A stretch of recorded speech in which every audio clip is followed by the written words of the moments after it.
با ارادت اصل ماجرا اینجاست. ببینید اول میاد اسپری میزنه صورت این بدبخت، اون یکی میگیره میندازه رو زمین، این میاد یه لغت میزنه. ببینید یه لغتی میزنه، از اون بر اون حرومی قرمساق میاد. ببینید چاقو دستشه، تو فیلم بزرگ معلوم نبود چاقو رو ببینید دستش، چاقو میزنه. بعد از اون بر میاد سراغ اینا هم که این بر مشغولن، این بدبخت اون یکی رو دارن میزنن. این نگاه کنید دوی تو پیاده رو نمیدونم چی برداشت آورد چیکار کرد، این پیرمردم زدن زمین که داشت سوا میکرد.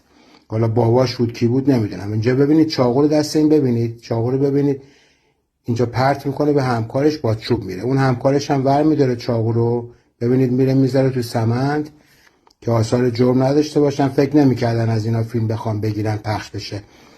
قرمساقای الدنگ. ببینید اینجا با چوب باز دوباره سر این بدبختی که اسپری زدن و چشش نمیبینه. 5 نفری با این گردن و با این شکم زورشون به اینا باز نمیرسه، به یه نفر 2 نفر. مشت رو ببینید چجوری میزنن، مشت لغتی که مستقیم تو صورت این بدبخت میزنن. اینو نگاه، حرومی رو نگاه، از کمر چجوری به این میزنه. هر کی میاد یه دونه میزنه انگار کیسه بوکسه. این یکی ببین تو آبگاه، یه دونه تو آبگاه میزنه.